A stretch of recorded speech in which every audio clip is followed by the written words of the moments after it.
Thank you. Welcome everybody for joining us. We're so happy to see you all. We have you on a gallery so you can see all your faces, which is really nice. It's a pleasure to be here and an honor to be here. Yeah, we're really honored. Yes. Well, let's begin. Okay. We were very moved by it. It's such a needed topic. I mean, the world needs the wisdom. The world is being run by children. And we need to step up and move from I to we. We felt we could add something. And what we're adding is us. Close relationships, family, friends, and specifically in this workshop, intimate relationships with a partner. These are the places where we learn the important parts of being a human being. We learn compassion and patience and generosity. So the I is really important to moving to us.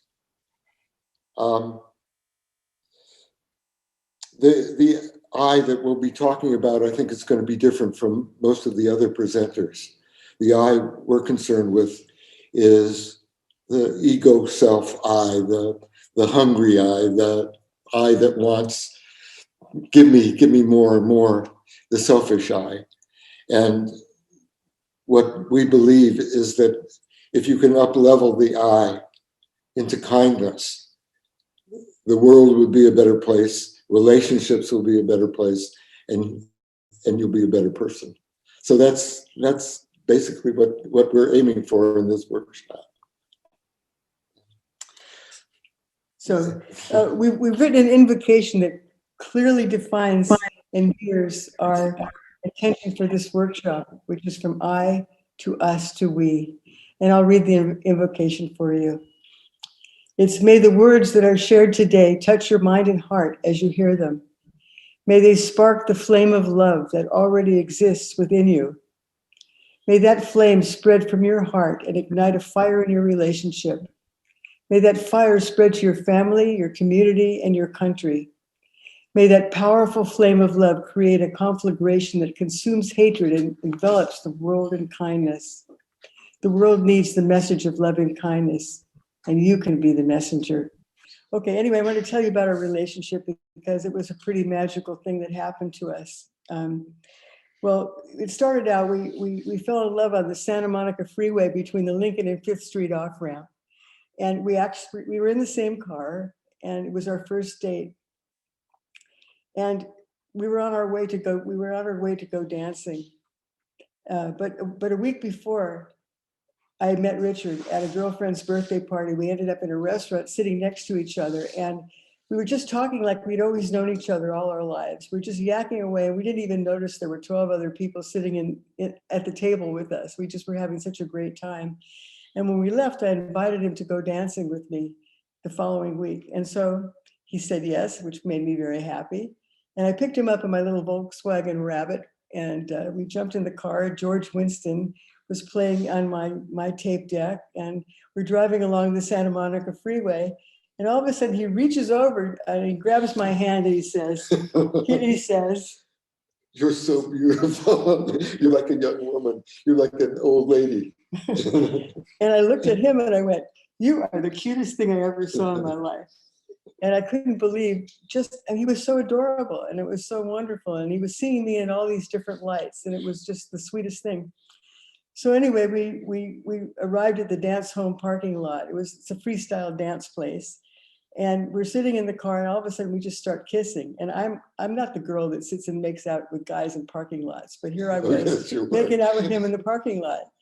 And so it was fun, So then I said, okay, we've got to go up and dance because I was so into dancing at the time. I just wanted to dance with him and see what it would be like. And so we climbed up the stairs to this place. And when you look in the door of Dance Home, it looks like an insane asylum. There's all these people freestyle dancing and dancing all over the place and just having a great time.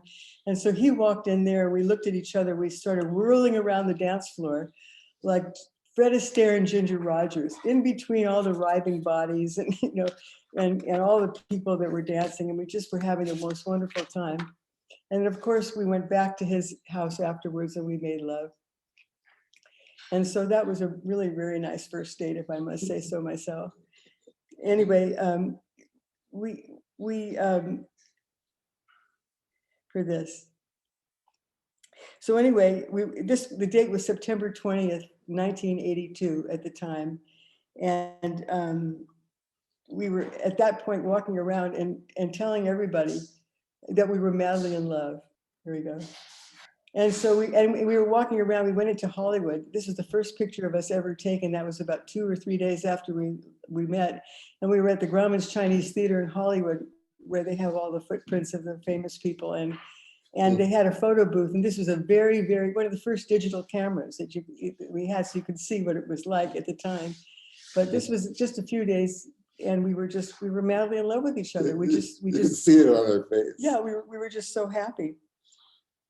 And so that we were running around telling family and friends, everybody, we were madly in love. And then a few days later, I was talking to him and I said, I would marry you today.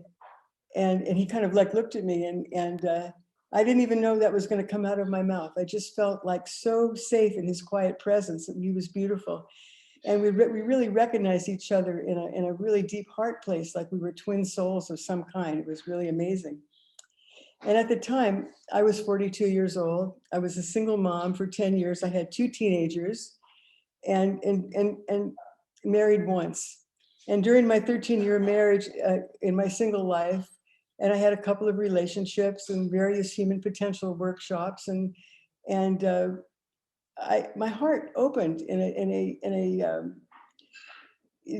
just a bit really grand way. I felt much more open-hearted, and because I had learned so much about my life and all my experiences that I'd had taught me something. And Richard was 39, and he'd been married 3 times already. So he was a very busy boy, marrying all his girlfriends. But he had just come from India, and he had been in an ashram in India for a couple of years with his guru, Swami Muktananda. And through years of crazy relationships and meditation and contemplation, his heart was opened also. So he learned about himself, and that was beautiful too. So 6 weeks later, which in November, he moved into my house with myself, and of course I was there, and my daughter Angela and my son Jason and our dog Goldie. And I said to him, why would you do that? Why, you're a single guy, you've been a single guy, you're not a single guy, but you're a single guy now, you've never had any children. Why would you move into a house with a woman with 2 teenagers? So you must be crazy. And he said, I never even thought about it. He said, because what I feel like is what's yours is mine. And that's how it's been, for us. And so in January 1983, I must say the kids loved him immediately, and he loved the kids, which was very helpful. And so in January, 4 months later after we met, we decided we were going to go to India and visit the ashram that he'd been living in. And so we did, we went there. And after about a week, I was sitting in the courtyard shelling peas. You have like a service that you do when you're in an ashram, living there for a while. I was shelling peas, and he walked up to me and he said, I heard that the Indian weddings are really beautiful. You want to get married? And I said, oh yeah, of course, why not? Let's get married. But it was like we'd never really talked about marriage, but we were totally in love, and we felt like we'd been together forever. And so marriage was just the next step in just having a ceremony to to seal it in some way. So a few days later, we were buying in a flurry in Bombay, buying saris and getting wedding rings and doing all this crazy stuff. And then we jumped into a bus with some friends who were at the ashram with us. We went bouncing down the road in India, and we ended up in a little village called Yola, and because we were going to have a wedding ceremony at the home of the Brahmin priest from the ashram. And next slide, please. And so here we are. This is our Indian wedding, and we're sitting on the floor, and it's so touching. There's the Brahmin is sitting there and he's lighting all these spices and incenses, and there's ritual fires, and we're taking all kinds of blessing, and the Vedic chants are going in the background, and it's just the most beautiful thing. And we're like in this complete, you know, we're just in this complete wonderful space. And then the next slide, please. And then as part of the ceremony, here we are, we go outside and we're taking blessings from the sun, which was so beautiful. And we were, you know, we were just like, you could see, I mean, like, we're like completely happy. And then we walked back into the Brahmin's house, which you can see in the background. They're a very simple Indian house. And I mean, the kitchen was a faucet. It was a faucet on the floor with a bowl underneath it to catch water, and a like a coal operated little 2-burner stove that was on the floor. And they served us the most beautiful feast. We were sitting on the floor. We were sitting on the floor also.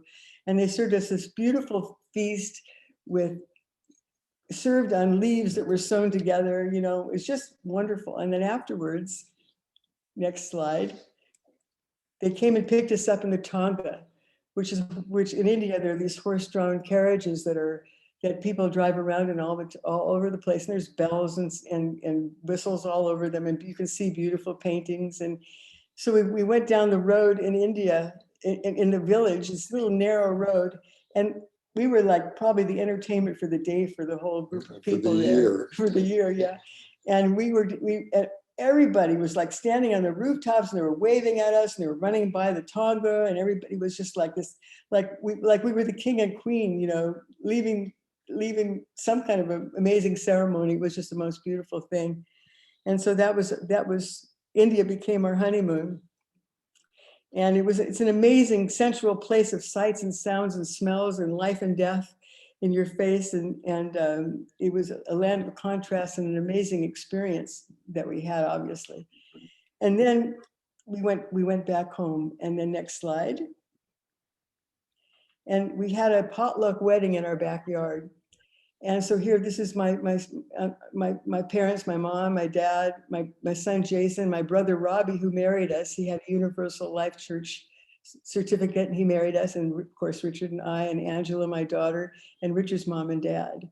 And then there was a whole backyard full of friends and other family members that were there. And we had a wonderful potluck wedding. You can take the slide off. So here we are. It's 2021. I'm almost 82. I'll be 82 next month, and Richard's almost 79. And we are blissfully married for almost 40 years now. And it's just gets deeper and deeper as time goes on. And we've traveled the world. We have a really close family. Our kids live close by us, and our family, a lot of our family lives close by us. We have a beautiful home. We share wonderful friendships all over the world. We have a grand dog named Bella, and we've worked together. We've created art. We've written books. We've renewed our wedding vows 5 times. And basically, we're still dancing to the same tune. I still think he's the most adorable thing that ever walked the face of this earth. And not a day goes by where we don't give thanks for all our blessings. So you can see we've got a great relationship, and it's been like that for almost 40 years. It's the accomplishment in my life that I'm really most proud of. I was curious, though. I wanted to understand what it is that made our relationship so great, and also that I could communicate that to other people. It would be a blessing to be able to communicate our wonderful relationship to other people. So what I did is I looked back and I used our relationship as a living laboratory to try and discover how to create a magnificent relationship. And what I came up with was 39 aspects of love, 39 behaviors, mostly behaviors that create a wonderful relationship. And I put these in the form of vows, of promises as to how you'll behave in your relationship. they're promises that you make to yourself, not to your partner. That seems maybe counterintuitive, but the reason is that you're the one that's in charge of your behavior. And the way you behave in the relationship guides the form of the relationship. It's so important in the relationship. So these loving promises they're not therapy. You know, this is not for people who are having problems in their relationship. It's for people who want their good relationship to be great. Also, it's not an instant cure. This is a way of life. These loving promises are, it's a way of living that really is a powerful way of being in the world. And also, it's not for youth. Young people tend to be, looking for love and trying to understand love. This is for people who are mature, who've been around the block a little bit, who've had some relationships, and who want to deepen their relationship. They want it to be great. And this is something that it takes time, it takes intention, and I think it takes the wisdom of an elder. Katie, could you put on the next slide? This is a sculpture that I did that I think conveys that sweetness that I'm looking for and that we have. It's so comfortable. An elder couple that have had years of love behind them. So that's what I tried to capture in this sculpture. The loving promises are actually spiritual principles. And every spiritual tradition and wisdom tradition has ethical guidelines that can make you, if you follow them, make you be an upstanding and a good person. And the 10 Commandments of Christianity and the yamas and niyamas of Hinduism, there are all these guidelines. Well, we could conceive of the 39 promises as guidelines for relationship. And what they are really they're practices for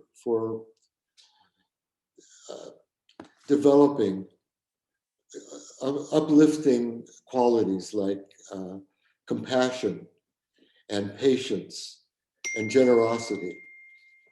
And when you develop these qualities, your relationship becomes better because you become better. So that's the idea, is you up-level the I, and the I affects the us, and the us affects the we. So that's the basic idea. There are underlying principles to the loving promises, and they're mostly about self-responsibility, taking responsibility for your relationship. So we'll discuss some of those now. So love is behavior. It's not what you think, it's not what you feel, it's not what you say, but it's what you do. It's how you act in a relationship. I have this beautiful definition of love in action, Katie, next slide, that Richard wrote. It says, this is love in action, okay? Love is my desire for the well-being of the object of my love and my willingness to commit my time, energy, and resources for their safety and happiness. And there's billions and billions of loving actions that are possible. like, for example, I carry Richard's reading glasses in my purse for him because, you know, he sometimes forgets them, and now he All always the has time forgets them. Yeah, so now he has his glasses. Or if it's cold outside, I'll grab a jacket for him, or he'll grab a jacket for me. We just are always thinking about each other. And we feed each other delicious treats. I can be sitting there doing something, all of a sudden a grape will appear in my mouth. You know what I mean? Just we kind of feed each other and bring each other treats. And, you know, we fill each other's water bottles all the time. And sometimes if we're on a walk and we're on a steep hill and it gets really hard to walk up there, he'll push me up the hill. So, I mean, there's so many things that we do for each other just instinctively because we love each other and we want to take care of each other. And the thing is, because love is a behavior, it can be practiced. And really, it's a lifetime practice of being loving and taking it into action. And the more you do it, the better you do it. And it really makes you a much better lover. Another underlying principle is that relationship is within, not between. This is a radical concept because usually you think about relationship as the interaction between two people. But in our way of viewing it, the most important aspect of relationship is the individual. So, you know, you fall in love with somebody and, you know, they're handsome or they're beautiful and they have great sense of humor. They have all these wonderful qualities. And you think that the love is coming from them. It's coming from your own self. The person that you're in love with is the focus of your love, but the source of love is your own self. And it's important to know that and remember that. People run around and looking for Mr. or Ms. Right when what they should be doing is being Mr. or Ms. Right. They're looking to fix their partner, but in truth, you need to fix yourself if something is off. So yeah, basically that is this aspect of the underlying principle. There's another one too. Yeah, you get what you give. And it's kind of the law of karma. So what goes around comes around, and your behavior creates an atmosphere. And yeah, well, Alice is the most generous person I've ever been with, or ever known, actually. And her generosity opened me up. It opened my generous heart, and I was breathing in the atmosphere of her generosity. And so because of our intention to love and take care of each other, for every day for almost 40 years, we've breathed an atmosphere of love and we live a really happy life. Well, here's another underlying principle, and it's another weird one. Take 100% responsibility for your relationship. We usually think that relationship is 50-50, but if you consider it 50-50, then you only have half the chance to influence it. If you consider it 100, then you can really make a difference in the relationship. If you only consider it 50-50, you're going to look to your partner's half as, you know, if something goes wrong, you did it. It's your fault. And also, you'll tend to keep a tally sheet of what I did and what you did. And, you know, I did more than you. Take 100%. And it would be great if your partner would also give 100%, but they don't have to. If they give 50%, fine. If they give 5%, fine. The only relevant factor is the quality of love that you give. And this is irrespective of what your partner gives. And this is not easy, but it's a very powerful place to be in your relationship. Another underlying and another underlying principle is the relationship you have with yourself is the relationship you have with others. So it's basically like the law of karma. So if you judge yourself, likely you're going to judge other people. Or if we're kind to ourselves, kindness will overflow to others. And if we're honest with ourselves, we'll be honest with others. And if we're impatient with ourselves, we're going to be impatient with others. So basically, the world is as you see it. That's how it looks. Mm-hmm. So basically, your relationship is as good as you are. If you want it to be good, you be good. If you want to change it, you change. And if you want to have a good relationship, be the best person that you can be. Next slide, please.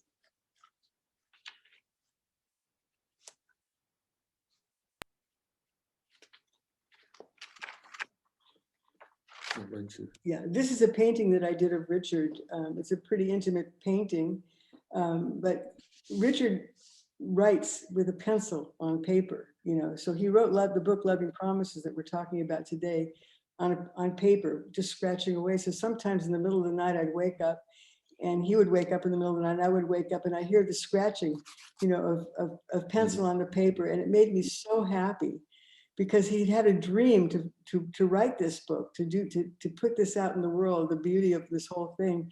And he was doing it, and it really made me happy. So I was just moved to do a painting of it. And there it is. So we're starting on the loving promises. And the first loving promise is, I will stand steadfastly by you.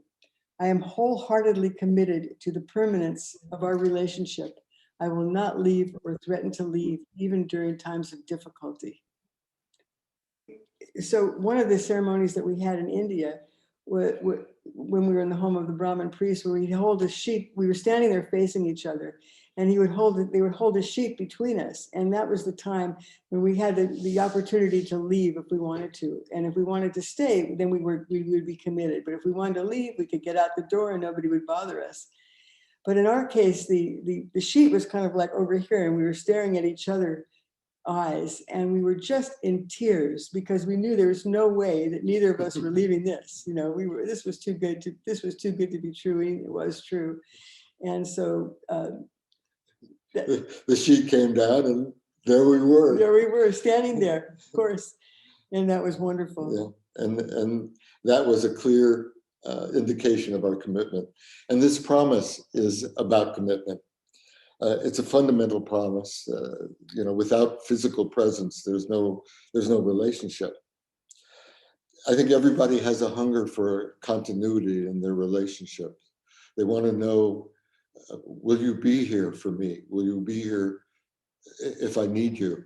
And it's a question that I think that we all have. And our answer is yes, yes.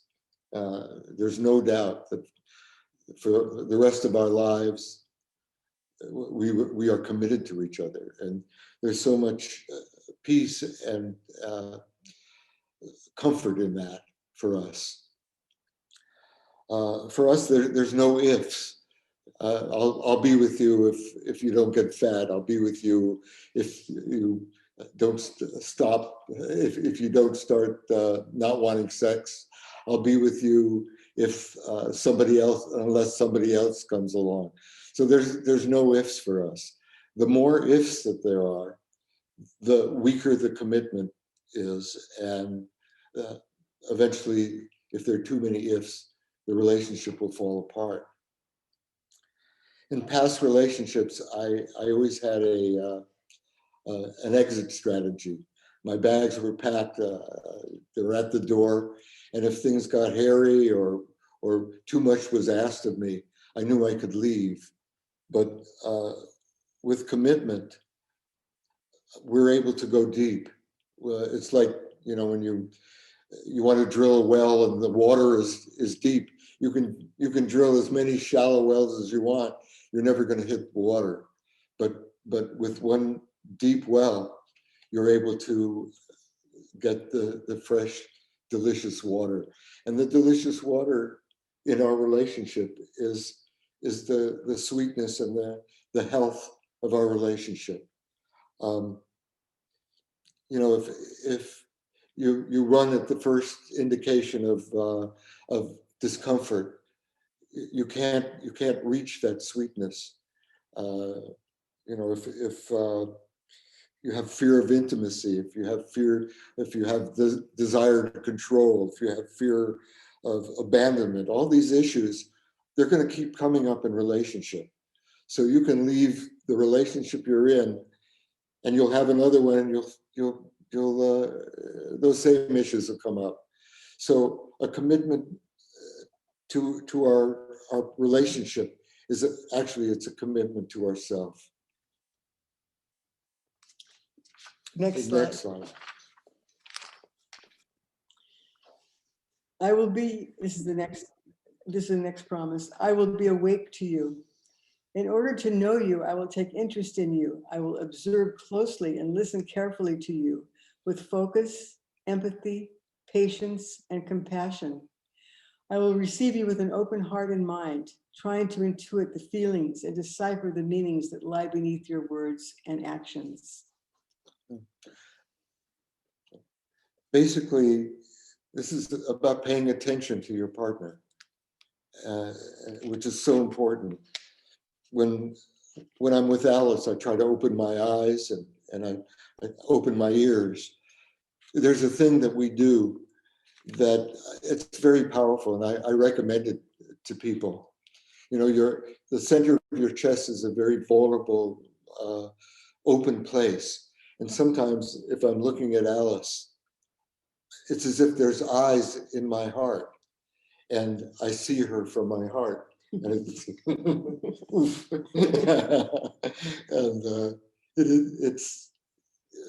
it multiplies the feelings. So that's one thing we do. Also, if I hear her talking and I'm listening, it's as if I'm listening from my heart. And again, it's a very powerful way of receiving your partner. I experienced about 50 years ago, I went to my first meditation retreat. It was run by Jack Kornfield, the Buddhist teacher. And there was an incident there that really brought home the power of receiving another person. There was a blind man, and after Jack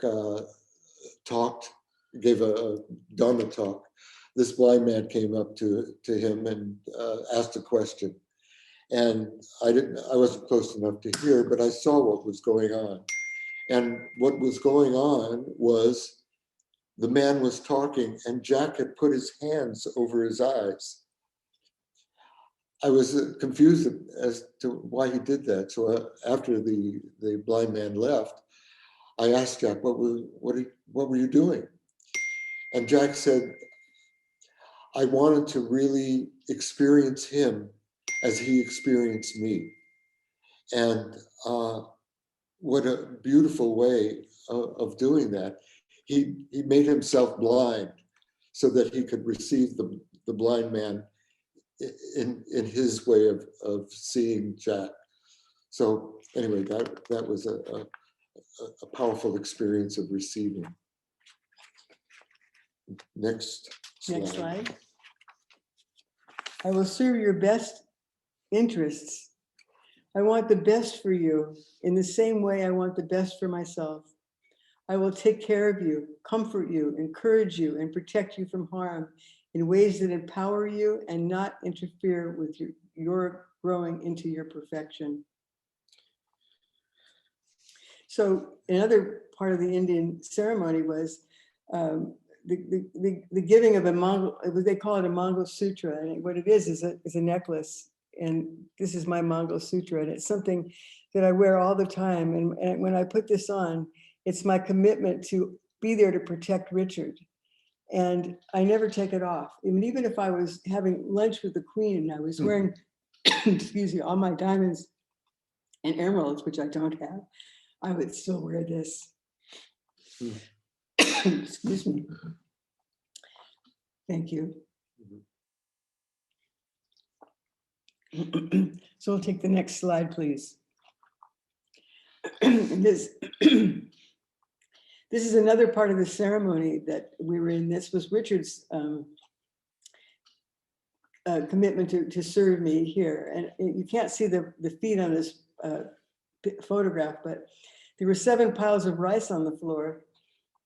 And I would put my toe in each pile, and each time I put my toe into the pile of rice, excuse me, each time I would put my toe on a pile of rice, Richard would make the commitment to be there for all the phases of my life. And he has been. He's so far, after almost 40 years, he's been totally there for me in every way possible. It was a beautiful ceremony.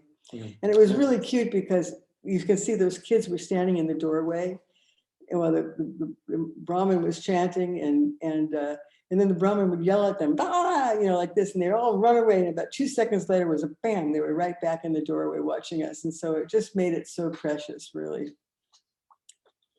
So anyway, serve as a Back to us. Oh, back to us, yeah.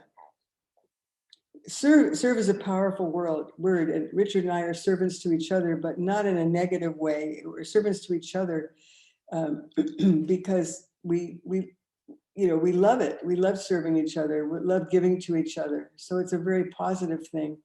And when we serve, when I get to serve Richard, to do something for him, I'm serving myself too, because I get to give, which is really a wonderful thing to be able to do. And so, his welfare is my welfare. If he succeeds, I succeed. If I fail, he fails. We're tied together with each other. We serve, and we just love each other. We love to do that. And so there's another slide here. And you want to talk about it? Yeah. This is a sculpture I did, and it's called "He's Blind, Helpmates. She's Lame," and the title is Helpmates. So they're serving each other by helping each other through their infirmities. I will be accepting of you. I will not expect perfection from you. I will seek to recognize and appreciate your individual uniqueness and acknowledge your human frailty. I will be patient with you. I will not attempt to change you into my idea of who you should be. So I'm sure most of you are familiar with the Serenity Prayer. It's a beautiful prayer which says, God, grant me the serenity to accept the things I cannot change, the courage to change the things I can, and the wisdom to know the difference. Basically, acceptance is saying yes to reality. If we look at a person's potential rather than who we are living in a fantasy, and the person is not seen. It's not fair to either partner. I had an old boyfriend a long time ago, very long time ago. Over 40 years Over ago. 40 years ago. And one day he looked at me and he said, if you had long straight hair and small breasts and long thin legs, I would really be more attracted to you. And it was like, what? Excuse me, I've got curly hair, big breasts, and short legs. What do you do about that? It just was really something. But I have so much thankfulness for that relationship with him, because he taught me really what was important, what I didn't want to have in relationship. And I'm forever grateful for that experience of being with him. And even Richard, who I think is the most adorable person in the whole world, has some flaws, but it's dust in the wind compared to the beauty of our relationship and the sweetness that we have together. And if something bothers us, we just speak about it, and we'll do anything possible to change our behavior if it's bothering a person, if it's right. And but of course, you can't always stay with somebody. Sometimes people are really out of line. I mean, some people are drug addicts, or they're violent, and there's things like that you just don't put up with in a relationship. But it's important to keep things in perspective and have the wisdom to know what can be ignored. And really, true peace is our ultimate goal. That's really what we want in our relationship, and that's really what we want in the world is true peace. And the peace in the world really begins in our own home. I will immediately cease when I become aware that I am judging you to be inferior or superior to myself. Believe that my needs are more important than yours. Assume I cannot learn from you or expect that I am entitled to better treatment than you. Here's a good example of inequality, and I was the one. We wrote a book called Art of Aging, celebrating the authentic aging self. And I thought that since I've had all these college degrees and I've written other things before, it should be mostly my book, and Alice could help. She didn't like that. She wanted it to be our book. And we went around about it for a while, but I finally understood it had to be our book. And so I saw her as an equal author, and because she had half the responsibility to write the book, it became so much better book. It would have been horrible if I had written it completely. No, it wouldn't. But it was much better. A loving relationship is a partnership of equals. And this is absolutely essential for any relationship. Always know that I'm not better than my partner's not better than me. It's equal. Of course, no two people are equal. People differ in terms of intelligence and skills and strengths and weaknesses. But on one level, all people are equal, and that's on the level of soul. One soul is not better than another. And so if you see a person like that, another person is equal in value, then you'll give them the respect and the dignity that they deserve. This is about being positive. Next slide. I will emphasize your positive side. I will applaud your admirable qualities, activities, and accomplishments, and refrain from focusing on your failings and imperfections. So I had a partner once, a long time ago, who was a very astute judge of human personality and character. And she was also very critical. And one time she came up to me and she handed me this piece of paper, typed, single space, with all my faults. And the worst part was she was right.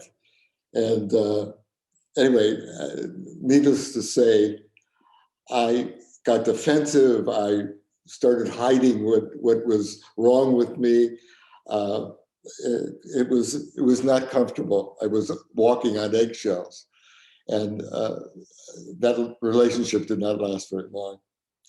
Actually, I married her afterwards. Criticism causes you to contract, and praise causes you to expand. Praise motivates you. There'll be more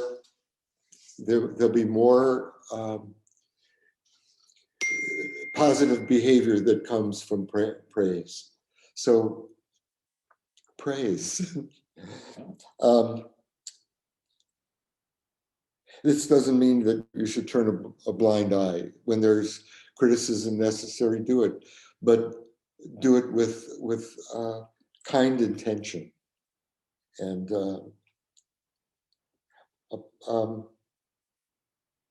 yeah, basically emphasize the positive. We would like to sing a little song for you, a little old song that Johnny Mercer wrote. Sorry about this in advance. You got to accentuate the positive, eliminate the negative, latch on to the affirmative, and then you'll have a happy life. Da, da, da, da, da. We changed the ending, but you get the message. We couldn't help ourselves. We do that. We break into songs pretty often, actually. So next slide, please. I will be grateful for your gifts to me. I will be mindful of the things you do and have done for my benefit. I will not take these things for granted or automatically expect them from you. I will receive graciously. Okay. Day after day, you live with your partner and you get used to them, and it's easy to take them for granted. Richard and I do hundreds of things for each other, for each other's comfort. We appreciate and we express it all the time. And love requires gratefulness for what, gratefulness for what is given. If I was ungrateful or criticized him, he would be reluctant. We recognize our gifts from each other. We express our appreciation all the time. We don't demand and we don't expect anything. We have so much gratitude for each other at all times, and the life we've been blessed with.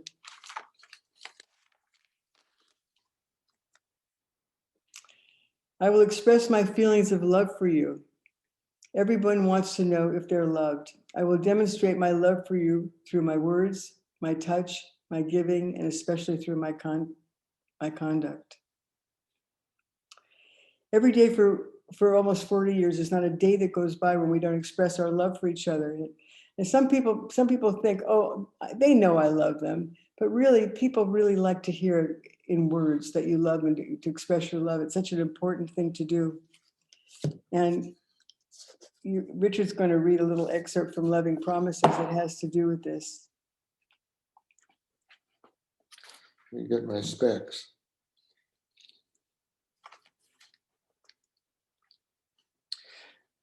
Alice and I use many ways to demonstrate love for each other.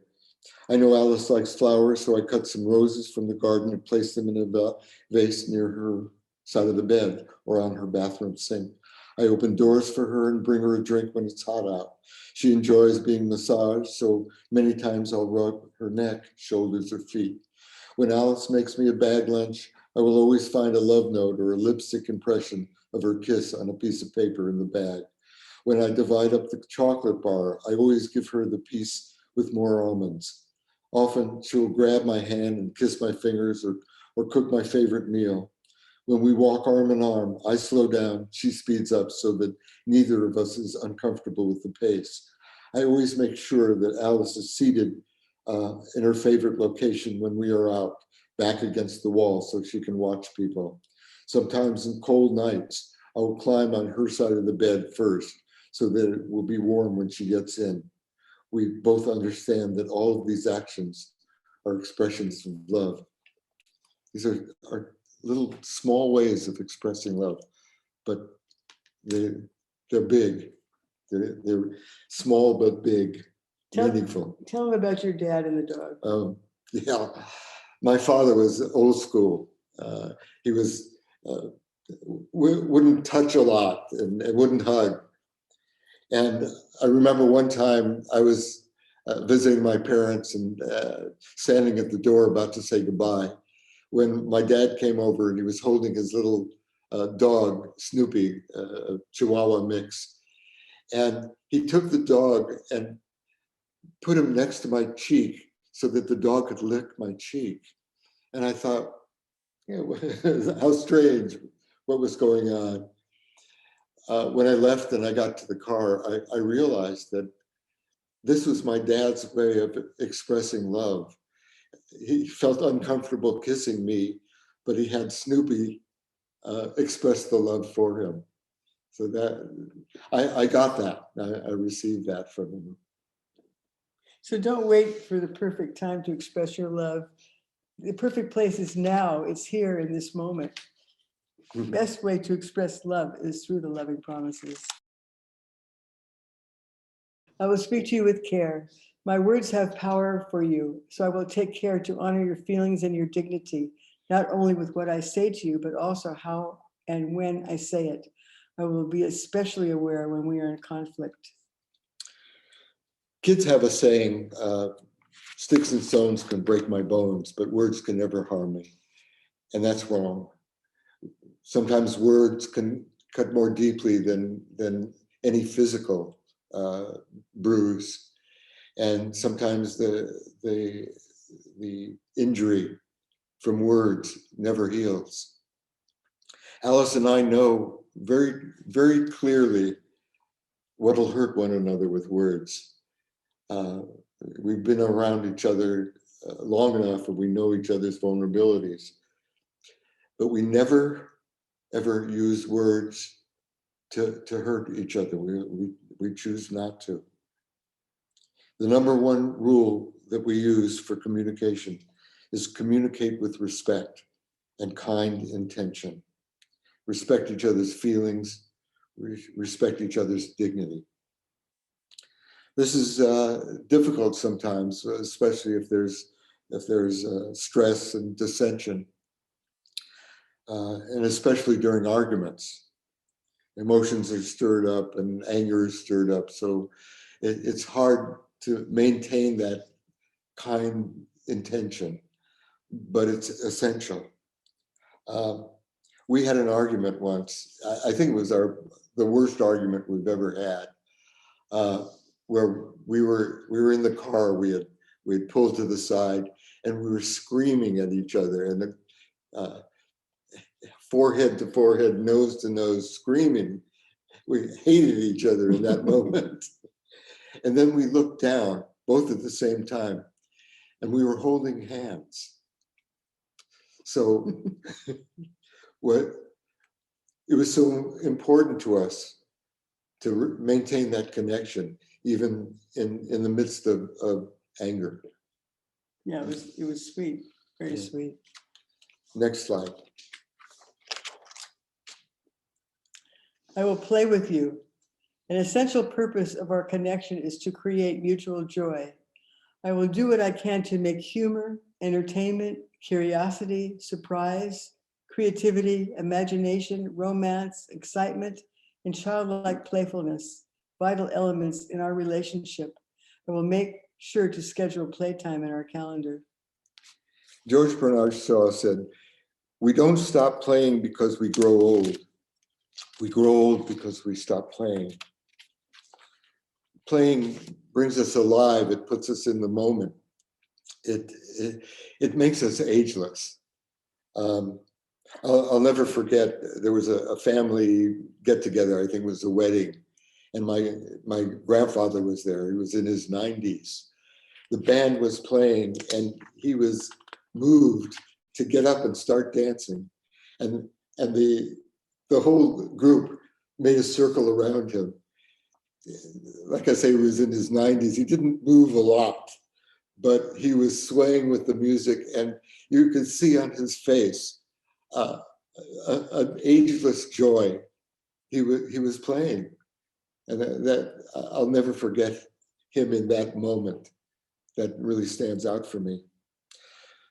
Couples get together because of joy. They get together because they want to play, but soon things intervene, like life. You want to make the rent, and you've got to do the laundry, and you want to meet the right people and pay for insurance and stuff like that. And that takes precedence over play. But it's important to know that a healthy relationship requires a balance between work and play.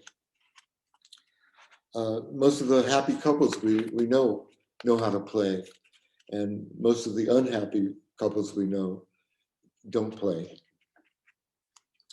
Alice and I still play. We're always playing jokes, and we've got all these private jokes, and we dance and we sing.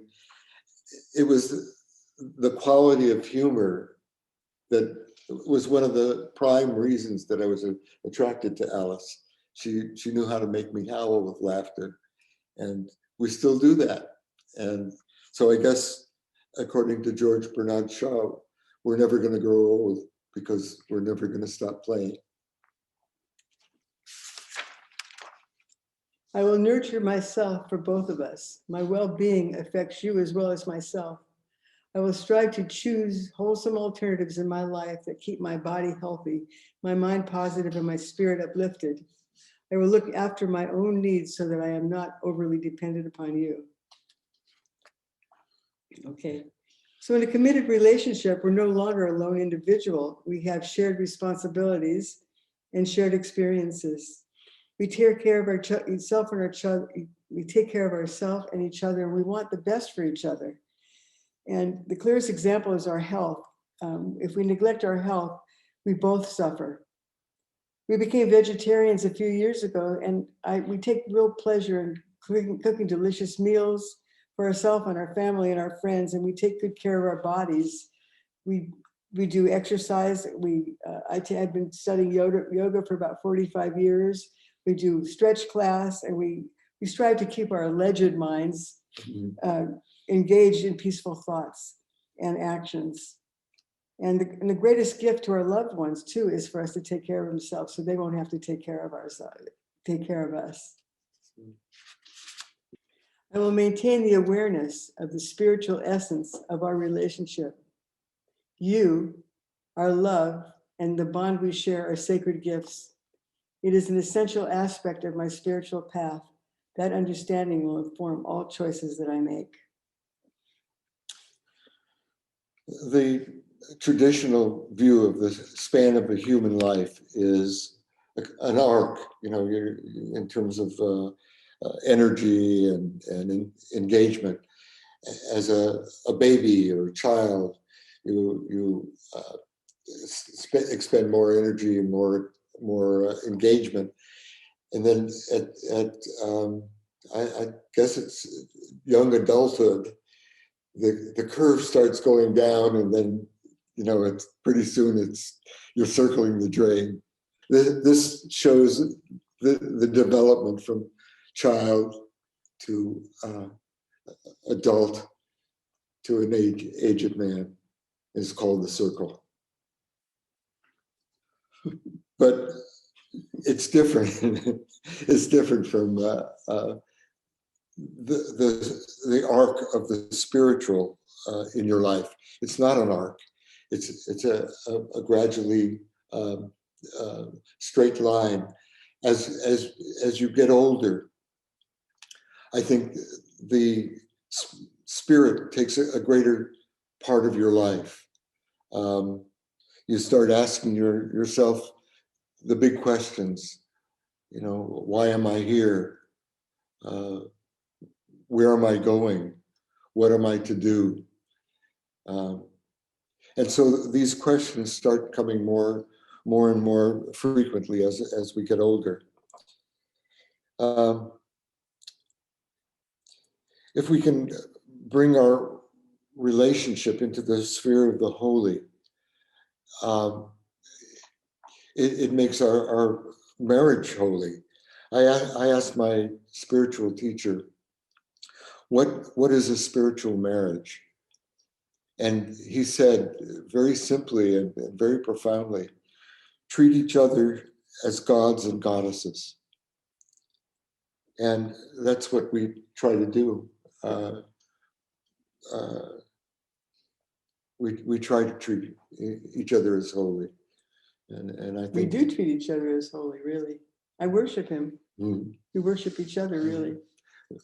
Actually, at times there's a kind of a worshiping ritual with a flame and a candle that we have done with each other. And it is a very powerful process to do that. Yeah. I remember when we were in India, when we first got to India, we went to the ashram. And, we walked through these lotus-shaped doors, into this beautiful courtyard with marble and the smell of incense and the hearing of chants in the background. And I look up and there's a sign that says, see God in each other. And it just knocked me over because it's such a powerful thing when you think about seeing God in each other, that we're all God, And if we see that, then it's so much easier not to look at the negative parts of people, but look more at their positive parts and realize that we're all one, really. We're all parts of that oneness. Mother Teresa had a similar view when she was speaking about the people that she was working with, she said that they are Christ in one of his many disguises. Yeah, it's so beautiful. Yeah. The promises are really spiritual practices, and the purpose of them is to increase love. And I think the end of all spiritual practice is to increase love.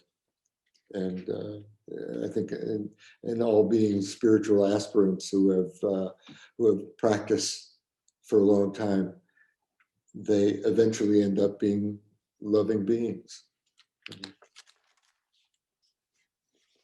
I will remind myself of the fleeting nature of our time together. At some point, one of us will be alone. I will endeavor to keep this in my mind and savor the preciousness of each moment I have with you.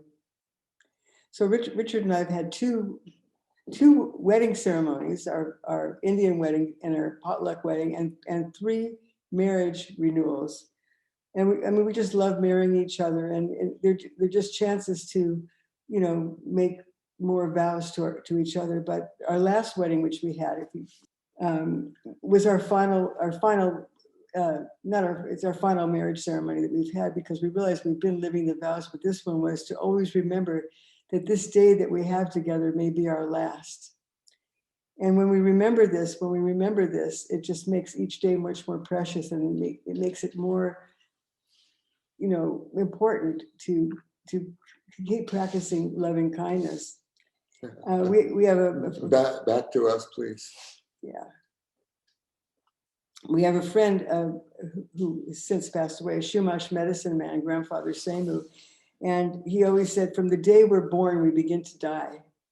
And when you think about that, you look at a little baby, and you don't think about it as being an old person, but here we used to be babies, and now we're old people, and at least I'm an old person. And, Not me. And, we're coming closer to that time when we won't be here. So at our age, more than ever, everything is so much more precious. And, and our love gets deeper and deeper. Anyway, much of our art is like memento mori, remembrance of death. We talk about it. Alice hates this slide. I mean, it's a gorgeous sculpture, but I hate it. It's called Left. And it's a very emotional sculpture, because her partner is not there. Yeah. And this is Aunt Kitty. This is Richard's Aunt Kitty, and we were there with her just moments before she passed away. And it was just the most. It's hard to put into words that feeling of being with somebody when they're on that brink between being here and not being here. But it was very powerful. And I'm going to tell you a story. Yeah. There was a story about them. She was there like that. She was in a little convalescent home. We brought her up to be near us where we lived. And she was laying there just like that. And and we leaned over, and all of a sudden, without changing the expression on her face, without doing anything, eyes closed, just looking exactly like that, she reached over and grabbed both of our hands and squeezed them, and then went back. So that was a pretty powerful moment, to say the least.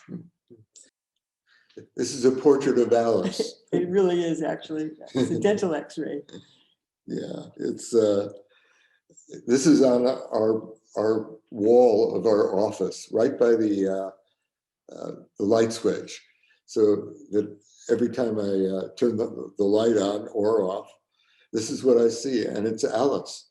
And at some point, this will be Alice. It's a reminder, and these reminders make each moment more precious. I thought, I couldn't love her more, but as time has gone on, the fact that we don't have that much time left has made our love so much more precious. We don't need these things, because all we have to do is look in the mirror at ourselves and see the passage of time. And I mean, I look at the lines and wrinkles in my face and my body, and sometimes I'll just walk back there and I have this thing that I'll look at myself and I go, oh my God, hit it with a stick, like this, like that. But at the same time, it's so precious because it puts us more in tune with the preciousness of the moment.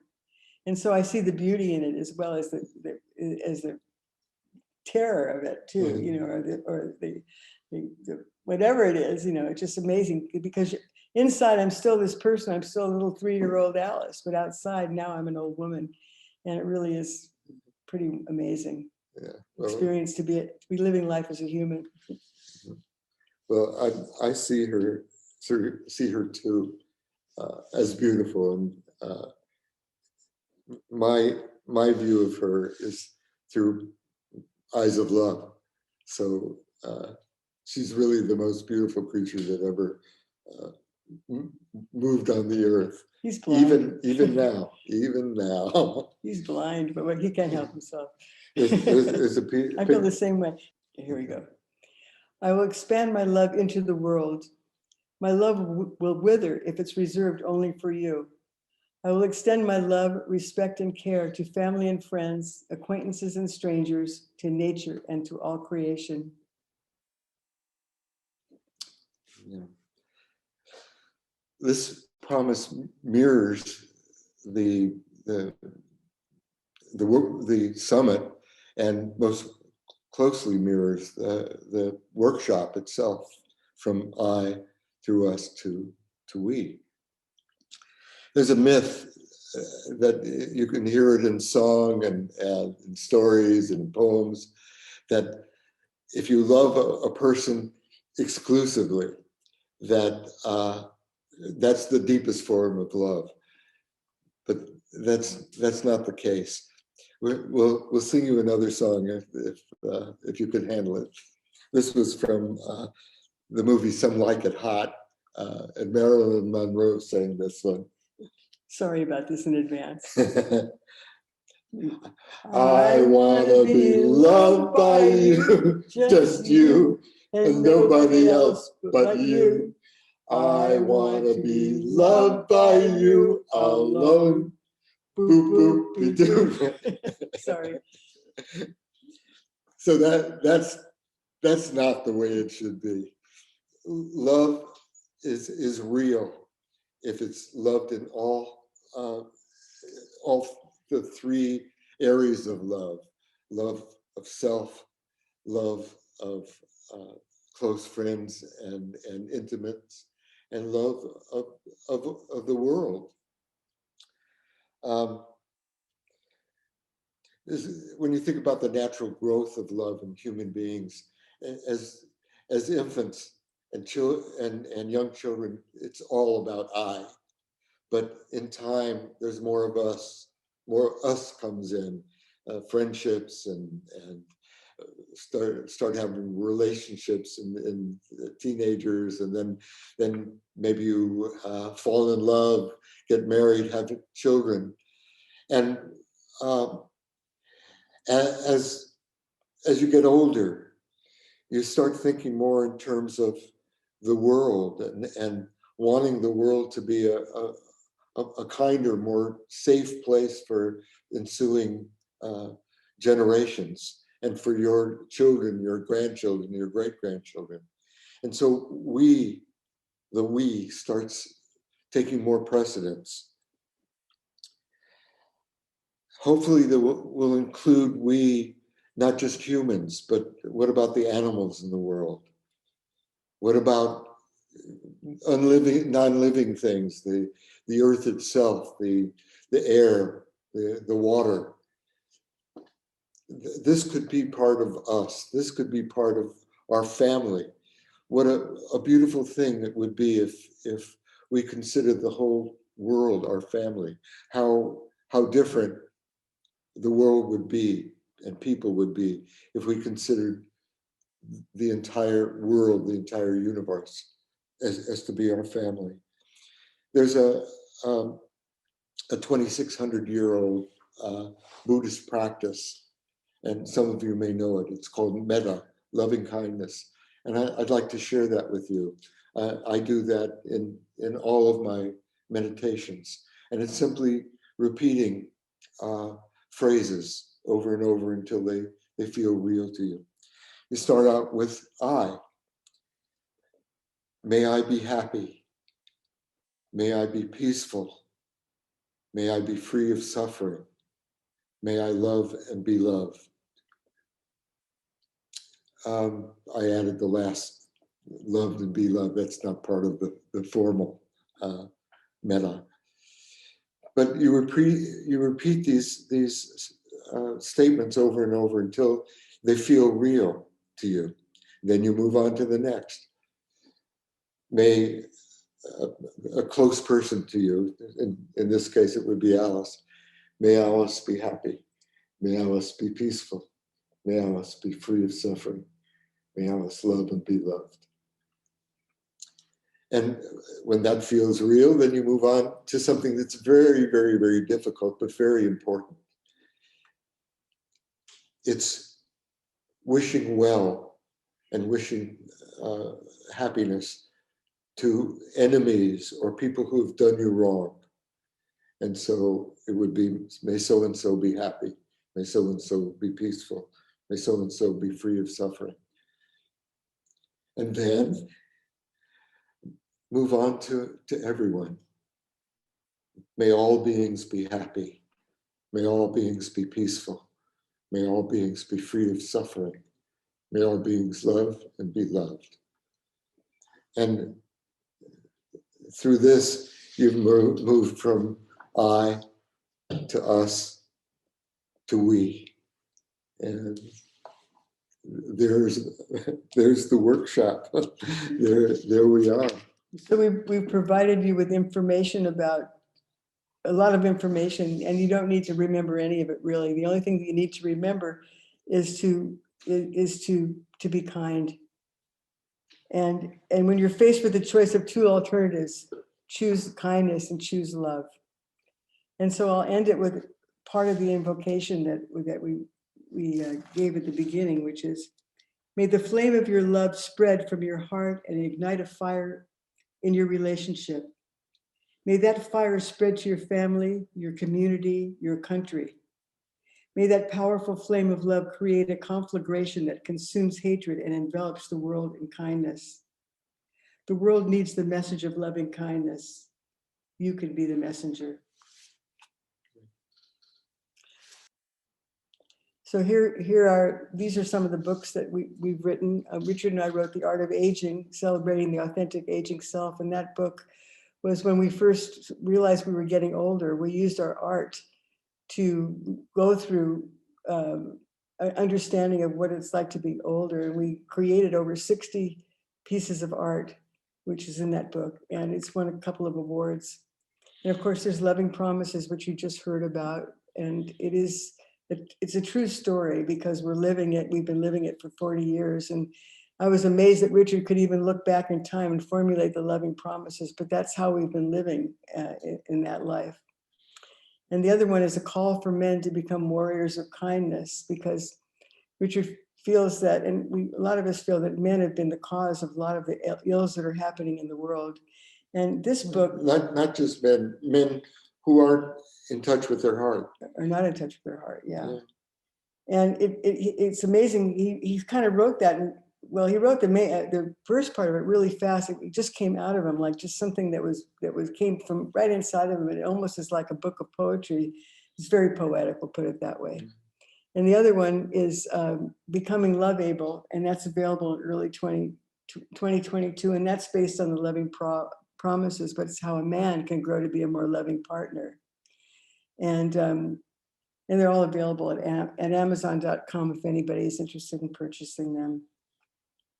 And then the next slide, which is, we've just started a new blog. It's new. It's new. It's very new, but it's right there. It's matzkinblog.com. And then we have a website too, the matzkinstudio.com, which has like everything in it. You know, it's like this old website that's got a million things in it. A lot of our, much of our art is in there. And, you know, videos and all kinds of other things. And so, yeah. You know what we forgot to do? What did we show the video? We forgot to show the video. Do we have time? I think so. It's very appropriate to this moment. Yeah, it's a video that I made with just showing hands, but it's very, very much in line with I, us, and we.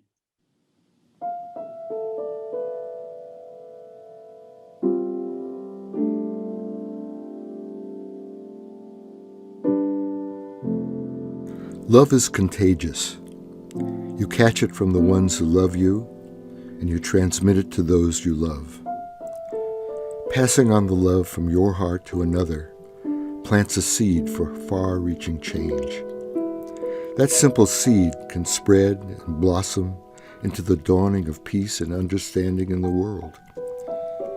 In this time of so much darkness, where millions of our brothers and sisters around the globe are suffering from poverty, war, prejudice, hunger, and alienation, humankind is in dire need for the healing light of love. As only light will dissipate darkness, only love will dissipate hate. The real task of bringing in light and transforming the planet will not happen by force or by decree. It will not happen spontaneously. Peace will come into being by the awakening of kindness in one heart, one mind, one person at a time. That person is you. Do you want to stop war? Cease the war within your own mind. Haunted by the greed in the world, observe your own selfish grasping. Disgusted by prejudice, notice the harsh way you judge yourself. Incensed by abuse, stop mistreating yourself with abusive, self-depreciating thoughts. Peace in your relationship, your home, your country, and throughout the world can only begin within you. Within you. Within you. The causes of suffering on our planet are no mystery, but are deeply rooted in the collective psyche. Greed, hatred, fear, and ignorance. These are the same things that cause suffering in your own life. You cannot expect to diminish the suffering of even one other person if you do not confront the greed, hatred, fear, and ignorance in yourself, and transform these into generosity, love, courage, and wisdom. In order to make a difference, your life must demonstrate the difference you wish to make. So what can you, as only one person among billions inhabiting the earth, do to contribute to make the world a more hospitable place for peace to dwell? Love. Love. Open your heart to more love. Know the other, not as separate, not as a stranger, not as friend or enemy, us or them, but as yourself.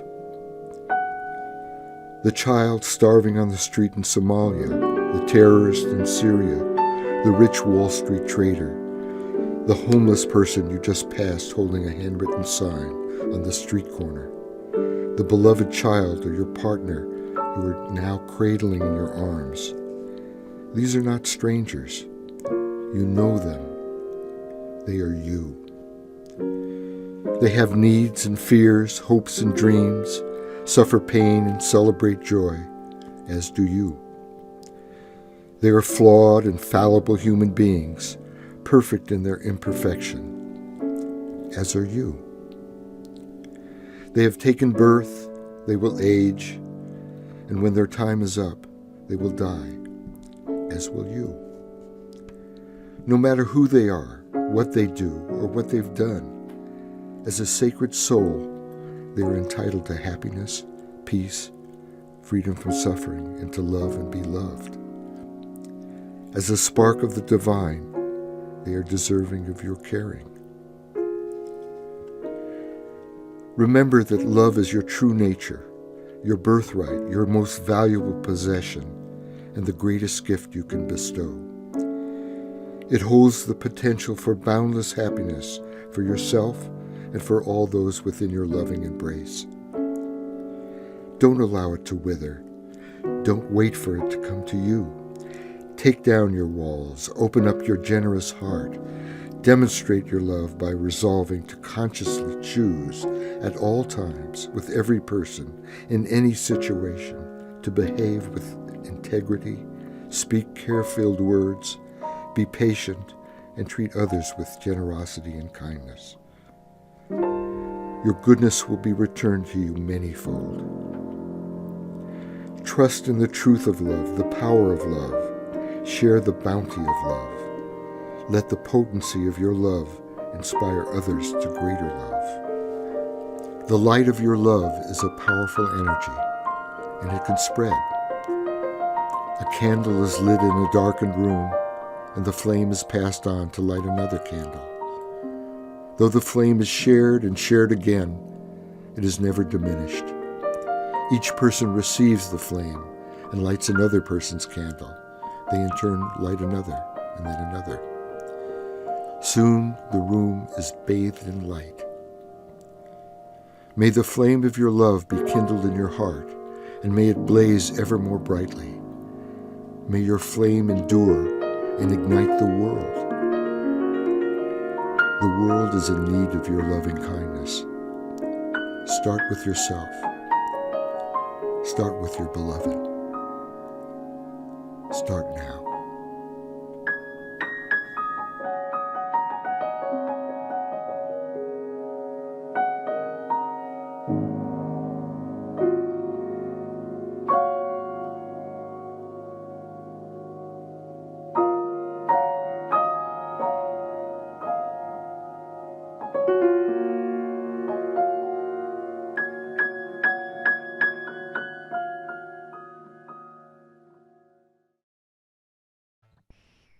Thanks. Thank you so much. Thank you for being here. We really appreciate your presence, and hope that you got something from this presentation. And have a beautiful life. And at the very least, a beautiful day. A beautiful day. Yeah, I love that. That's cute. How do you do that? Yeah. Yeah, love, love, love. Love to all of you. Love to all of you.